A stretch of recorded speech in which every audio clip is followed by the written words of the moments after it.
नमस्कार, आप देख रहे हैं सी न्यूज भारत और मैं हूं आपके साथ ज्योति श्रीवास्तव। वक्त हो गया है बुलेटिन का। खबरों के इस बुलेटिन में सबसे पहले बात करेंगे बदायूं की, जहां बीजेपी नेता समेत 4 लोगों पर लगा मारपीट का आरोप। साथ ही बताएंगे कहां पर अस्पताल की लापरवाही की वजह से गर्भवती महिला की हुई मौत। आगे देखेंगे रायबरेली में कहां मिला 3 दिन से लापता अधेड़ का शव। इन तमाम खबरों को जानेंगे विस्तार से, तो आइए निगाह डालते हैं इस वक्त की बड़ी खबरों पे। बदायूं में बीजेपी नेता समेत 4 लोगों पर मारपीट का आरोप लगा है। वहीं मारपीट का वीडियो सोशल मीडिया पर वायरल हो रहा है। पुलिस पर कार्यवाही न करने का भी आरोप लगा है और युवक के पिटाई का वीडियो भी वायरल हो गया है। बदायूं से सी न्यूज संवाददाता ओमवीर सिंह राठौर की रिपोर्ट।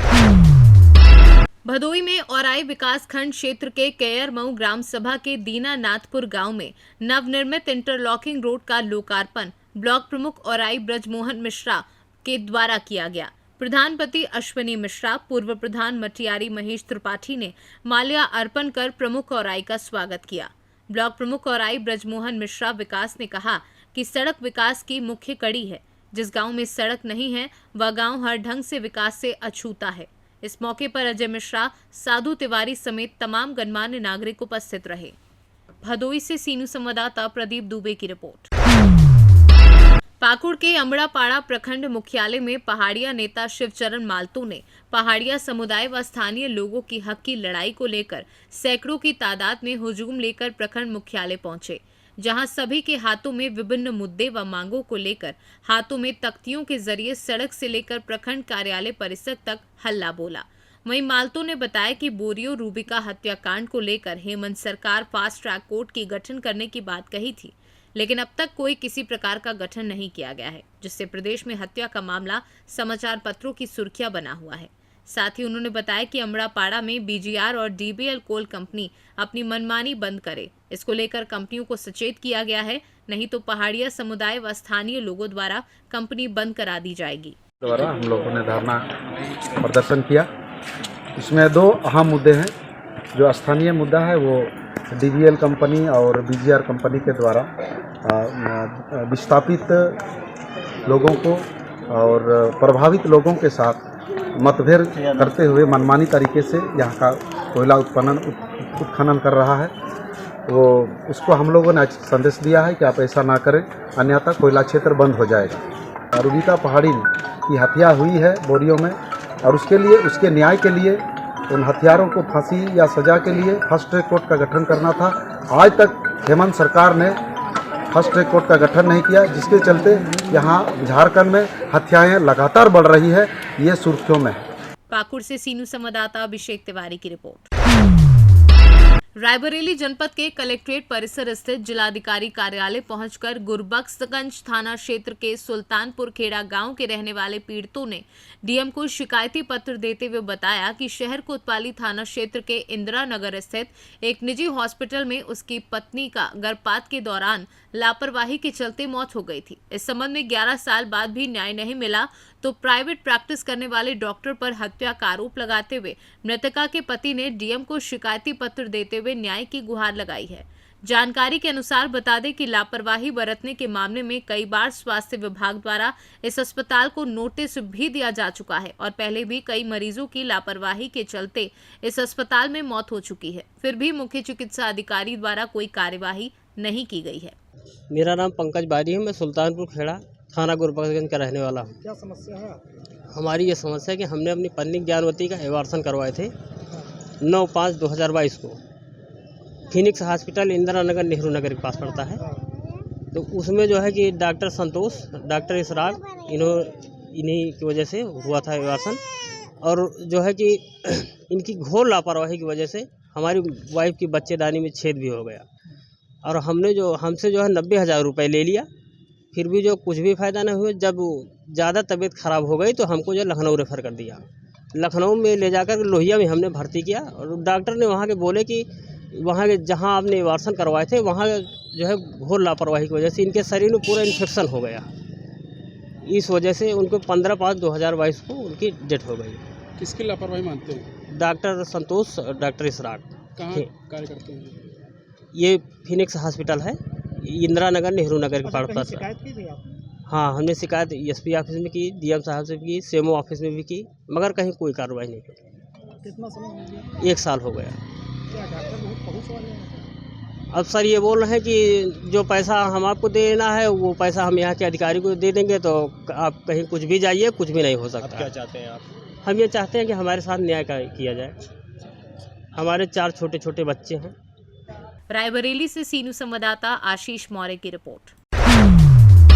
रायबरेली में संदिग्ध परिस्थितियों में नीम के पेड़ से लटकता मिला 3 दिन पूर्व लापता हुए अधेड़ का शव मिलने से हड़कंप मच गया है।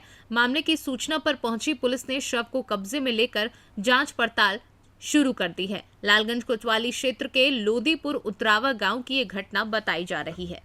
रायबरेली से सीनू संवाददाता आशीष मौर्य की रिपोर्ट। बालूमाथ थाना अंतर्गत मकैया टाट पुलिस पिकेट के समीप लोहा लोड पिकअप जब्त। प्राप्त जानकारी के अनुसार बालूमाथ थाना प्रभारी प्रशांत प्रसाद को गुप्त सूचना मिली थी कि अभिजीत पावर प्लांट से चोरी कर लोहा पिकअप में लोड कर चंदवा की तरफ से बालूमाथ की ओर जा रहा है। बीते सोमवार रात को चंदवा बालूमाथ मुख्य मार्ग पर मकैया टाट पुलिस पिकेट के समीप एक पिकअप वाहन जिसका रजिस्ट्रेशन नंबर JH01W9947 को लोहा समेत पकड़ने में सफलता प्राप्त हुई है। अभिजीत पावर प्लांट से लोहा कटिंग कर पिकअप में लोड करके बालूमाथ की ओर जा रहा था, जिसकी सूचना सत्यापन किया गया, जिसके बाद मकैया टाट पुलिस पिकेट के समीप लोहा लोड पिकअप को जब्त कर लिया। बताते चले कि पुलिस को देख अंधेरे का फायदा उठाकर चालक और तस्कर फरार हो गए। चोरी को लेकर बालूमाथ थाना में मामला दर्ज कर लोहा लोड जब्त वाहन को मकैया टाट पिकअप में लगा दिया गया है। स्थानीय पुलिस अग्रेतर कार्यवाही में जुट गई है। बालूमाथ से सीनू संवाददाता मोहम्मद अरबाज की रिपोर्ट। सोनभद्र में क्षेत्राधिकारी नगर राहुल पांडे द्वारा चोपन थाने का त्रैमासिक निरीक्षण किया गया। इस दौरान सर्वप्रथम पुलिस द्वारा नगर क्षेत्राधिकारी को सलामी दी गई। तत्पश्चात संपूर्ण थाना परिसर का भ्रमण करते हुए कार्यालय, हवालात, शस्त्रागार, कंप्यूटर कक्ष, मेस, बैरक, महिला हेल्प डेस्क, ड्यूटी रजिस्टर आदि का निरीक्षण किया गया एवं संपूर्ण परिसर को साफ व स्वच्छ रखने एवं कार्यालय के अभिलेखों, अपराध रजिस्टर, आगंतुक रजिस्टर, त्योहार रजिस्टर, भूमि विवाद रजिस्टर को बेहतर व अद्यावधिक करते हुए व्यवस्थित रखरखाव हेतु प्रभारी निरीक्षक चोपन को आवश्यक दिशा निर्देश दिए गए। इसके अतिरिक्त थाना क्षेत्र के वांछित अभियुक्तों, वारंटियों की गिरफ्तारी और शराब, मादक पदार्थों, पशु तस्करी व प्रभावी अंकुश लगाने, नक्सली संचरण पर रोकथाम हेतु समय समय पर प्रभावी कॉम्बिंग करने हेतु संबंधित थाना प्रभारी को निर्देशित किया गया। सोनभद्र से सीनू संवाददाता मुस्ताक अहमद की रिपोर्ट। मऊरानीपुर में मंगलवार की सुबह दीपक कुशवाहा पुत्र किशोरी निवासी लाई मजना जिला टीकमगढ़ अपने साले दयाराम की शादी में आया था। मृतक के साले ने बताया कि बहन प्रभा से विवाद होता था, दोनों में बनती नहीं थी, मुकदमा भी चल रहा था। सोमवार की शाम पत्नी को ले जाने की जिद पर लगा हुआ था। ससुराल वालों ने मंगलवार के दिन भेजने के लिए कहा, लेकिन सुबह होते ही उसने अपनी जीवन लीला समाप्त कर ली। किसी को ये नहीं पता कि वह कितने बजे उसने ऐसे कृत्य को अंजाम दिया। क्या नाम आपका? दयाराम कुशवाहा, कहाँ से है? मऊरानीपुर से। ये जो खत्म हुए कौन थे आपके? हमारे जिया जी जी आई थे। कैसे घटना हुई इनके साथ? जब शादी में बुलाया और रिश्तेदार आए, मेहमान आ रहे सब जने, तो पी खाई उनने जी। पिए खाए। मैंने बोले हम घर पे जा रहे हैं, अभी हमने कहा अभी नहीं जाओगे तुम सब, कल चले जाना घर पे जी। कल हमको सबको भेजेंगे बराबर। तो कितने समय घटना हुई है तब? जा नहीं पता, जो तो जब शाम के 8-9 बजे तो हम घर पे खाने खा रहे थे सब लोग। जी। आपको पता कैसे चला? अभी सुबह निकले, सब लोग निकले तो बता नहीं दिया। कितना समय हो गया शादी में आए हुए? शादी को 15, 16, 18 तारीख को थी ना शादी। किसकी शादी थी? हमारी। अच्छा। दयाराम की। कोई झगड़ा हुआ है? नहीं, कोई झगड़ा नहीं। पहले लेने नहीं आते थे हमारी बहन को जी। तो इनकी साथ मुकदमा लगा दिया। अभी 2 साल हो गए हमें, बहन का 1 साल हो गया यहाँ लेने के लिए। इनके परिवार वाले आ गए हैं, माँ बाप? है, अगले फोन लगाया था हमने, जो शादी बाहर थे ना, हमने अपनी शादी में बुला लिया। इनके घर वालों को पता चल गया? हाँ चल गया, आ गए हैं वो लोग? हाँ, हमने फोन लगा दिया। झांसी से सीनू संवाददाता चंदू रायन की रिपोर्ट। पाकुड़ प्रखंड मुख्यालय के प्रखंड परिसर में श्रम विभाग की ओर से मुख्यमंत्री सारथी योजना के तहत कार्यशाला का आयोजन किया गया। इस दौरान श्रम अधीक्षक रमेश सिंह, बीडीओ शफीक आलम, प्रखंड प्रमुख चांदना माल पहाड़िया, उप प्रमुख हैदर अली उपस्थित थे। वहीं श्रम अधीक्षक रमेश ने बताया कि मुख्यमंत्री सारथी योजना के तहत हर एक क्षेत्र का प्रशिक्षण देकर बेरोजगार युवक व युवती को जॉब दिलाने का काम किया जा रहा है। मुख्यमंत्री सारथी योजना जो अभी शुरू किया जा रहा है, तो उसी से संबंधित जो भी जानकारी है वो लोगों को दिया जा रहा है। सारथी योजना के तहत भी 3-4 योजना और भी चल रही है। उसी में बिरसा योजना भी ऐड हुआ। पहले से 2 योजना चल रही है, एक योजना बिरसा जो ऐड हुआ उसमें, उसके तहत जो भी बात है उन लोगों तक हम लोग पहुँचाए हैं आज के कार्यशाला के माध्यम से। और क्या क्या वितरण में क्या क्या सर्टिफिकेट दिए गए हैं, जो ऑलरेडी पहले से ट्रेनिंग ले चुके हैं, उसका हम लोगों ने सर्टिफिकेट दिया है। तहत युवक युवतियों को जो बेरोजगार हैं या बीच में ही पढ़ाई ड्रॉप आउट कर रहे हैं, उनको प्रशिक्षण प्रदान करके उनके मन मुताबिक जो योजना है उनसे जोड़ना।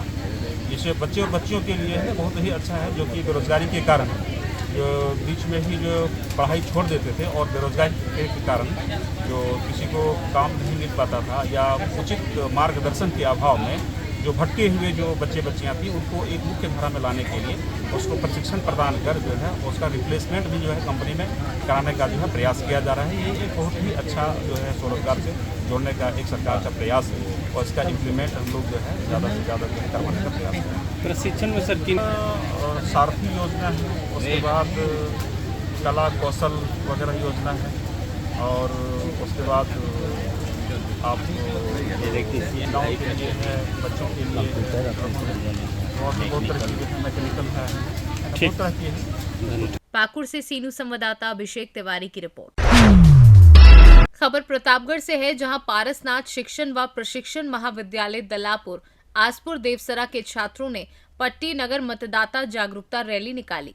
रैली का शुभारंभ प्रबंधक डॉक्टर विजेंद्र सिंह यादव और साथ में समाजवादी पार्टी के जिला उपाध्यक्ष पप्पू यादव ने हरी झंडी दिखाकर किया। उन्होंने लोगों को मतदान के प्रति जागरूक किया और मतदाता बनने के लिए भी जानकारी दी। रैली मेला ग्राउंड से होती हुई बाईपास मेन रोड और बाईपास ढकवा मोड़ में घूमकर विद्यालय मेला ग्राउंड पर आकर समाप्त हुई। रैली के दौरान छात्र छात्राओं ने सारे काम छोड़ दो, सबसे पहले वोट दो, जन जन की यही पुकार, वोट डालो अब की बार, करे राष्ट्र का जो उत्थान, उसको करे मतदान आदि नारे लगाए। प्रतापगढ़ से सीनू संवाददाता रोहित जायसवाल की रिपोर्ट। फिलहाल इस बुलेटिन में बस इतना ही। देश और दुनिया की बाकी खबरों के लिए आप देखते रहिए सी न्यूज़ भारत।